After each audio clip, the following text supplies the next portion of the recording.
ನಮಸ್ಕಾರ ದೇವರು. ಈ ಒಂದು ವಿಡಿಯೋದಲ್ಲಿ ಕನ್ನಡದ ಟಾಪ್ ನಟರ ಹೈಯೆಸ್ಟ್ ಕಲೆಕ್ಷನ್ ಮಾಡಿರುವ ಸಿನಿಮಾಗಳು ಯಾವ್ಯಾವು ಅಂತ ತಿಳಿಸ್ಕೊಡ್ತೀನಿ. ವಿಡಿಯೋನ ಕೊನೆವರೆಗೂ ನೋಡಿ. ವಿಡಿಯೋ ಇಷ್ಟ ಆದ್ರೆ ಖಂಡಿತ ಲೈಕ್ ಮಾಡಿ.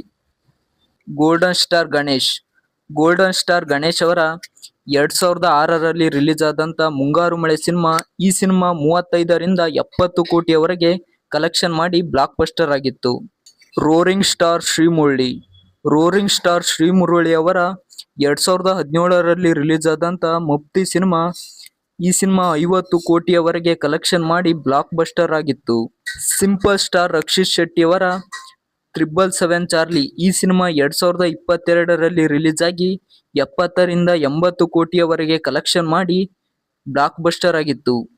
ಆಕ್ಷನ್ ಪ್ರಿನ್ಸ್ ಧ್ರುವ ಸರ್ಜಾ ಅವರ 2021ರಲ್ಲಿ ರಿಲೀಸ್ ಆದಂತ ಪೊಗರು ಸಿನಿಮಾ. ಈ ಸಿನಿಮಾ 30ರಿಂದ 40 ಕೋಟಿಯವರೆಗೆ ಕಲೆಕ್ಷನ್ ಮಾಡಿ ಬ್ಲಾಕ್ ಬಸ್ಟರ್ ಆಯಿತು.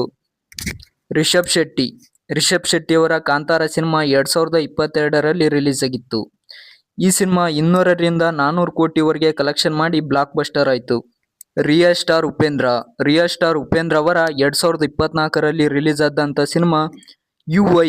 ಈ ಸಿನಿಮಾ 40ರಿಂದ 50 ಕೋಟಿಯವರೆಗೆ ಕಲೆಕ್ಷನ್ ಮಾಡಿ ಸೂಪರ್ ಹಿಟ್ ಆಯಿತು. ಪವರ್ ಸ್ಟಾರ್ ಪುನೀತ್ ರಾಜ್ಕುಮಾರ್ ಅವರ ಜೇಮ್ಸ್ ಸಿನಿಮಾ 2022ರಲ್ಲಿ ರಿಲೀಸ್ ಆಯಿತು. ಈ ಸಿನಿಮಾ 100 ಕೋಟಿಯವರೆಗೆ ಕಲೆಕ್ಷನ್ ಮಾಡಿ ಬ್ಲಾಕ್ ಬಸ್ಟರ್ ಆಯಿತು. ಕಿಚ್ಚ ಸುದೀಪ್ ಅವರ ವಿಕ್ರಾಂತ್ ರೋಣ. ಈ ಸಿನಿಮಾ 2022ರಲ್ಲಿ ರಿಲೀಸ್ ಆಯಿತು. ಈ ಸಿನಿಮಾ 136 ಕೋಟಿವರೆಗೆ ಕಲೆಕ್ಷನ್ ಮಾಡಿ ಬ್ಲಾಕ್ ಬಸ್ಟರ್ ಆಯಿತು. Challenging star D boss Darshan ಅವರ ಕುರುಕ್ಷೇತ್ರ. ಈ ಸಿನಿಮಾ 2019ರಲ್ಲಿ ರಿಲೀಸ್ ಆಯಿತು.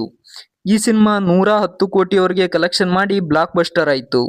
ರಾಕಿಂಗ್ ಸ್ಟಾರ್ ಯಶ್ ಅವರ KGF ಚಾಪ್ಟರ್ 2. ಈ ಸಿನಿಮಾ 2022ರಲ್ಲಿ ರಿಲೀಸ್ ಆಯಿತು. ಈ ಸಿನಿಮಾ 1200 ಕೋಟಿವರೆಗೆ ಕಲೆಕ್ಷನ್ ಮಾಡಿ pan India blockbuster cinema ಆಯಿತು.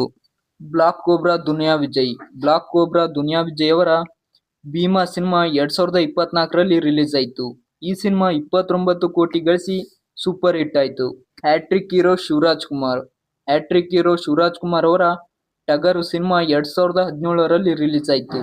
ಈ ಸಿನಿಮಾ 80 ಕೋಟಿವರೆಗೆ ಕಲೆಕ್ಷನ್ ಮಾಡಿ ಬ್ಲಾಕ್ ಬಸ್ಟರ್ ಆಯಿತು.